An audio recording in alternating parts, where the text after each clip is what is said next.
வணக்கங்க.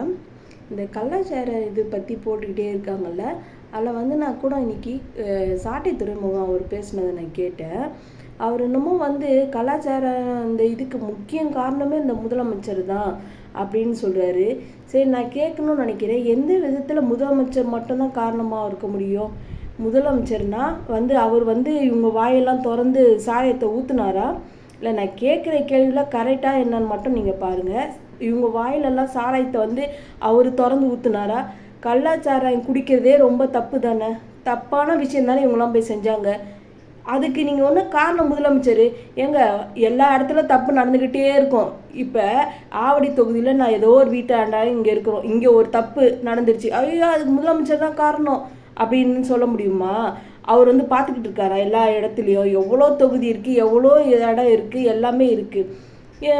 எல்லாத்துக்கும் அவர் தான் காரணம். ஏன்னா இப்போ நீங்கள் எல்லாரும் என்ன பண்ணுறாங்கன்னா, எனக்கு நல்லா நான் பார்க்கும்போது எனக்கு என்ன புரியுதுன்னா, கட்சி இதுலேயும் அரசியல் பண்ணுறீங்கன்னு மட்டும் தான் எனக்கு புரியுது, நல்லா தெளிவாக புரியுது. சீமான் அவர் சொல்கிறாரா, இதுக்கு காரணம் அவர் தான், அவர் முதலமைச்சர் இந்த ராஜினாமா பண்ணணும், அந்த அரசியல் இதே அவர் போகணும் அப்படின்னு சொல்கிறாங்க. எதுக்கு அவர் பண்ணணும்? என்ன அப்படி அவர் என்ன தப்பு பண்ணார்? அவர் மேலே எதுக்கு பழி போடணும்? ஏன் அப்போ உடனே அவர் ராஜினாமா பண்ணோன்னு அடுத்த எலெக்ஷன் வச்சோன்னு நீங்களாம் வரத்துக்கா? அப்படி தானே இது அர்த்தம்.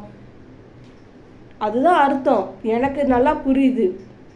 எப்போவுமே யாருமே செஞ்ச தப்புக்கு அவங்க இருக்கிறாங்க, பார்த்துக்கிட்டு தான் இருப்பாங்க. எல்லா இடத்துலையும் ஒரே ஒரு ஆள் எல்லா தொகுதியிலும் எல்லா இடத்துலையுமே போய் அவர் பார்த்துக்கிட்டே இருக்க முடியுமா? அதுக்காக ஆள் வச்சுருக்காங்க. அங்கங்கே ஒருத்தவங்க தப்பு செஞ்சால் எப்படி முதலமைச்சர் காரணமாக முடியும்? எல்லாத்துக்குமே நான் நியாயமாக தான் கேட்குறேன், பொதுவான இதுதான் கேட்குறேன். இப்போவோ ஒரு இதில் பார்த்தேன், அவரே சொல்கிறாரு, அந்த செய்தியும் நான் கேட்டேன். ஒரு அம்மாவும் ஹஸ்பண்டும் 2 பேரும் இறந்துட்டாங்க. அந்த அம்மா அந்த ஹஸ்பண்ட் குடிச்சிட்டு வச்சுட்டு போனாங்களாம். எப்படி ஒரு கதை ரெடி பண்ணுறாங்கன்னு மட்டும்தான் எனக்கு நல்லா புரியுது.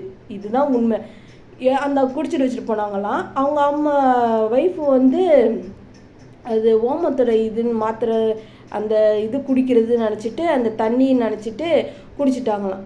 அது எப்படி அப்படி நினச்சி டக்குன்னு எடுத்து குடிச்சிடுவாங்களா?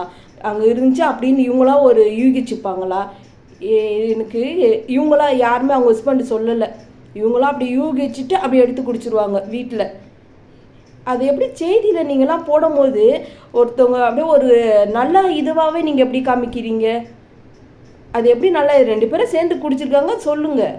அது ஒரு அவங்க தெரியாமல் அப்படி குடிச்சிட்டாங்க அப்படிலாம் காமிக்காதீங்க. உண்மை எதுவோ அதை சொல்லுங்கள் செய்தியில். நீங்களா ரெடி பண்ணி அவங்களா யூகிச்சிட்டாங்களாம், இந்த மாதிரி இருக்கும்னு நினச்சி எடுத்து குடிச்சிட்டாங்களாம். அவங்க ஹஸ்பண்ட் இல்லை, அங்கே வச்சுட்டு போனால் அவர் இதான் மாத்திரமா, நீ இது சரியாயிரு இது குடிச்சிட்டான்னு சொன்னாரா? இது நியாயமாக தான் நான் ஒன்று ஒன்றா கேட்டுட்ருக்கேன். இது நான் தப்பாலாம் ஒன்றும் கேட்கல.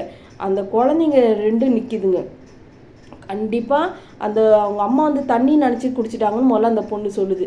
நீங்களே செய்தியில் பாருங்கள், நான் என்ன சொல்கிறதுக்கு, செய்தியை வச்சு பாருங்கள் அப்படின்னு. அந்த பொண்ணு பாவம், அந்த குழந்தைங்க பாவம், அதுங்களுக்கு அரசாங்கம் கண்டிப்பாக உதவி செய்யணும், அவங்க கூட நிற்கணும். அந்த குழந்தைங்க வீடு கேட்குதுங்க. இந்த அப்பா அம்மா செத்தாங்க, அது எனக்கு கவலை இல்லைங்க, உண்மையை சொல்கிறேன். ஆனால் அந்த குழந்தைங்க ரொம்ப பாவம். அரசாங்கம் அவங்க கூட நின்று அந்த குழந்தைங்களுக்கு படிப்பு யாருமே இல்லாமல் அனாதையாக நிற்கிதுங்க. அது ரொம்ப கஷ்டங்க. அது என்னால் உணர முடியுது. அந்த குழந்தைங்க அப்பா அம்மா இல்லாமல் நிற்கிறது ரொம்ப கஷ்டம்.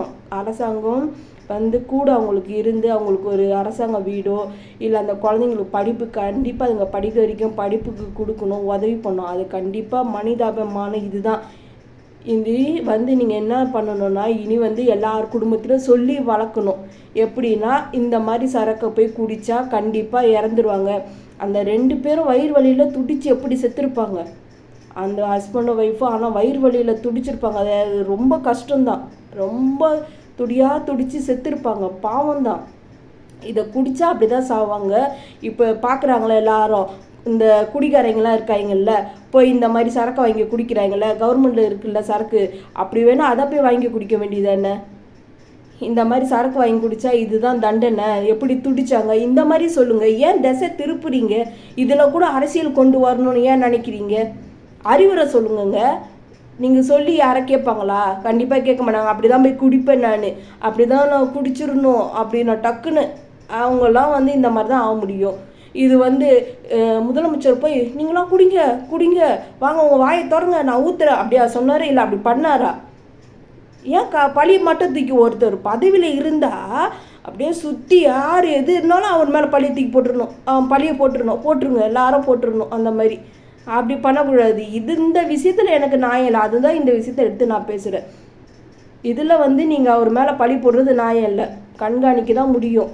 அப்படியே அவர் வந்து ஒரே ஆள் எல்லாத்தையும் அப்படியே கண்காணிச்சு அதுக்குன்னு ஆள் போட்டிருக்காங்கல்ல, அவங்கவுங்க பார்க்கணும். அவங்கள யாரோ ஒரு ஆள் தப்பு பண்ணும்போது இவர் என்ன பண்ண முடியும்? இதில் வந்து நான் வந்து யாரோ எனக்கு காசு கொடுத்தோ இல்லை அந்த மாதிரி இதுலேயும் நான் பேசலை. நான் அரசியல்வாதி பொம்பளையும் இல்லை. நான் ஒரு வீட்டில் குழந்தைங்களுக்கு சோறு ஆக்கிற போகிற ஒரு பொம்பளை ஹவுஸ் ஒய்ஃப் வச்சுக்கோங்க, அவ்வளோதான். நான் இந்த அரசியலுக்கும் எனக்கு சம்மந்தம் இல்லை. அப்புறம் இந்த யூடியூப்லுக்கும் அப்படியே நான் சேனல் பெருசாகணும் அப்படியே நான் யூடியூப்பில் வந்து என் சேனல் மூலம் மானிட்டேஷனே பண்ண முடியாதுங்க. மானிட்டேஷனே ஆகலை, முடிஞ்சிடுச்சு. நான் இந்த மாதிரி இந்த மாதிரி தெரியுது, நம்மளும் வாயை முட்டு இருக்கோம், என்னால் இருக்க முடியல. இந்த மாதிரி ஒரு மேலேயே பழியை நீங்கள் போடும்போது இது அநியாயமாச்சு, நம்ம சொல்லணுமே நினச்சி தான் நான் இதை எடுத்து பேசி போடுறேன். இந்த சேனலில் கூட எனக்கு ₹1 காயின் கூட வராது, காசும் வரல. யூடியூப்லேயும் எனக்கு வராதுங்க, ₹1 காயின் கூட வரல, இன்ன வரைக்கும் வரல, வரவும் வராது. சேனலை மானிட்டேஷனும் பண்ண முடியாது. இதுதான் உண்மை. அரசியல்வாதிகளும் எனக்கு காசு கொடுக்க மாட்டாங்க, நான் யாருன்னே முதல்ல யாருக்கும் தெரியாது. இதுதான் உண்மை. யாருன்னு தெரியாது, யூடியூப் சேனல்காரனும் எனக்கு காசு கொடுக்குறதில்ல. எல்லாம் நீங்கள் இதை பார்த்துக்கலாம், உங்கள் பார்த்தா தெரியும். இனி நீங்கள் என்னன்னு சொன்னால் அந்த சரக்கு குடித்தா இப்படி செத்துருவோம், துடியாக துடிப்போம், நம்மளுக்கு வயிறு வலிக்கும், இந்த இதை சொல்லுங்கங்க. ஏன் அதை போய் வாங்கி குடிக்கிறாங்க? குடிக்கிறவங்கள கேளுங்களேன், குடிக்கிறவங்கள போய் கேளுங்க, ஏன் குடிக்கிறீங்க குடிக்காதீங்கன்னு சொல்லுங்கள். சொன்னால் கேட்டுருவாங்களா? அப்போ கூட நாங்கள் தான் அந்த மாதிரி வாங்கி குடிப்பேன்னு குடிப்பாங்க, அப்புறம் இந்த மாதிரி தான் ஆகுறாங்க. ஆனால் இந்த குழந்தைங்களாம் இதனால் பாதிக்கப்பட்டு நிற்கிறாங்க பாருங்கள், அது ரொம்ப கஷ்டம். அவங்களுக்கு அரசாங்கம் செய்கிறேன்னு சொல்லியிருக்காரு நம்ம முதலமைச்சர், அது ரொம்ப நல்லது. அந்த பிள்ளைங்களுக்கு பேங்க்கில் போட்டு அந்த பிள்ளைங்களை வந்து அதுங்களுக்கு சேஃபாக இருக்கணும், அது கண்டிப்பாக ரொம்ப நல்லது. அந்த பிள்ளைங்களுக்கு கொடுக்குறது, இந்த குழந்தைங்க அப்பாவும் அம்மாவும் குடித்து செத்துட்டாங்கல்ல, அந்த குழந்தைங்களுக்கும் வந்து முதலமைச்சர் வீடு குடிக்கணும். பாவம் அனாதையாக நிற்கிதுங்க அந்த குழந்தைங்க. இப்படி பேசுங்கங்கள எல்லாருமே, இந்த மாதிரி சொல்லுங்கங்களேன். அரசியல் இதில் கூட ஏன் கொண்டு வரீங்க? முதல்ல அவங்கள ஏன் காப்பாற்றணும், இந்த குழந்தைங்களை எப்படி சேவ் பண்ணணும், அதை பற்றி யாரும் அவ்வளோ பேசுகிறது இல்லை. உடனே பழி மட்டும் முதலமைச்சர் அப்படி போட்டுருணும். உங்களுக்கெல்லாம் நியாயத்தை பேசுங்க. கொஞ்ச நாள் இருக்க போகிறோம், செத்து போகிறோம். எவனுக்கு இன்றைக்கி சாவா நாளைக்கு சாவா, இன்னைக்கு பேசுகிற நாளைக்கு கூட நான் இறந்துருவேன், அவ்வளோதான், முடிஞ்சு போச்சு.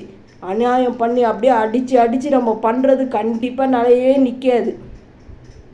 குழந்தைங்களை எப்படி பண்ணணும், பாவங்க அனாதையாக நிற்கிதுங்க, அதுங்களுக்கு யார் போய் உதவி பண்ணுறீங்களா, அதை உதவி பண்ணுங்கள், அதுங்களை சேவ் பண்ணுங்கள், அது ரொம்ப முக்கியம். பாவம் அதுங்க, ஆறுதல் சொல்லக்கூட ஆள் இல்லாமல் இருக்கவங்க, அதை பாருங்கள். முதலமைச்சருக்கு பணம் கொடுக்குறேன்னு சொல்லியிருக்காரு, கண்டிப்பாக அவர் கொடுத்தாருன்னா அவங்களுக்கு இந்த குழந்தைங்களுக்கு ரொம்ப உதவியாக இருக்கும். இதுதாங்க சொல்லணும், இப்படி தாங்க பண்ணணும். நன்றிங்க.